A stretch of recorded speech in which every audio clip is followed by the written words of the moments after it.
उसके अलग अलग अंग होते हैं। जैसे मनुष्य है यानी हम लोग हैं, हम लोगों को भी अलग अलग अंग है, हैंड है, फुट्स हैं, नोज है, आइज है। उसी प्रकार किसी भी बड़ा सा पेड़ हो या छोटा सा पेड़ हो उसके अंग होते हैं, यानी उसके एक अलग अलग पार्ट होते हैं। क्या होते हैं? पार्ट। आपने ये तस्वीर देखिए, ये एक ट्री का प्रारूप बनाया गया है, इसका तस्वीर बनाया गया है। इसको पिक्चर इंग्लिश में, तस्वीर को इंग्लिश में पिक्चर बोलते हैं। क्या एक प्रारूप में हम आपको लिख कर समझाए हैं कि किस चीज़ को लीफ बोलेंगे, किसको फ्लावर बोलेंगे, किसको ब्रांच बोलेंगे, किसको ट्रंक बोलेंगे। यह जो पेड़ होती है, कोई भी पेड़ वह छोटा सा सीड्स से तैयार होता है। सीड्स यानी बीज। किसी भी बीज को हम लोग मिट्टी में, सोइल में डालते हैं, कंपोस्ट में डालते हैं, तो वह एक पेड़ के रूप में तैयार होती है और वह छोटी से बहुत बड़ी हो जाती है। और वह बड़ी जैसे जैसे होती है उसके अलग अलग से जो पार्ट्स हैं शरीर के, इसके बॉडी के स्ट्रक्चर है, वह आगे बढ़ते रहते हैं।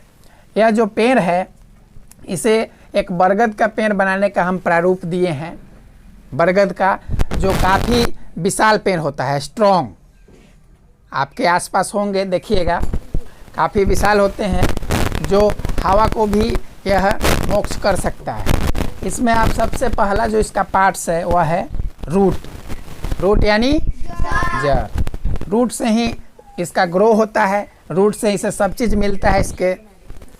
देन उसके बाद जब आते हैं ऊपर तो इसको एक जो पार्ट्स है उसको स्टीम या ट्रंक दोनों बोलते हैं। जो मोटा होता है, पेड़ का मेन हिस्सा होता है, उसे स्टीम यानी तना बोलते हैं।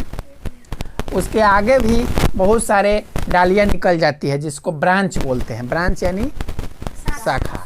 एज ए एग्जाम्पल, कहीं भी आप एक बैंक देखिए, BANK, बैंक, तो इसका एक हेड ऑफिस होता है। क्या होता है? Head office. और इसी का छोटा छोटा ब्रांच अलग अलग होता है, तो उसे भी शाखा बोलते हैं। बिल्कुल इसी प्रकार इसका भी एक हेड जो है स्टीम है, और उसमें से अलग अलग प्रकार के आपको ब्रांच निकलते हैं, डालियाँ निकलता है, तना निकलता है।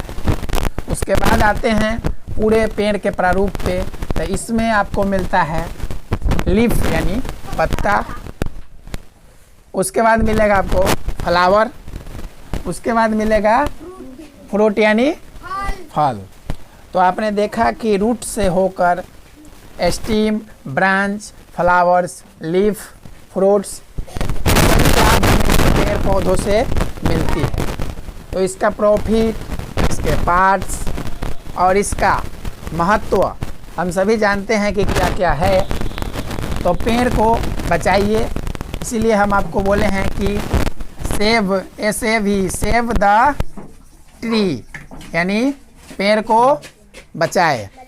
Save the tree. Roots, stem, branch, ये सभी पेड़ का एक अंग हुआ, और कोई भी पेड़ बिना किसी चीज़ का नहीं होता है।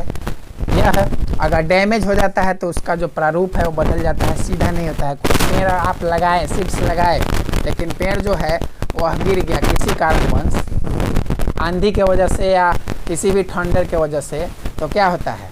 पेड़ टेढ़ा का टेढ़ा रह जाएगा, उसे समय पर अगर सीधा नहीं किया जाए तो आपने देखा कि पेड़ जो है, कोई भी बड़ा सा जो प्लांट है उसके क्या क्या अंग होते हैं, और भी अंग होते हैं जिससे यह भोजन बनाती है, लेकिन उसे हम अपने अगले वीडियो में बताएंगे। Thanks for watching this video. हमारे चैनल को फॉलो करें।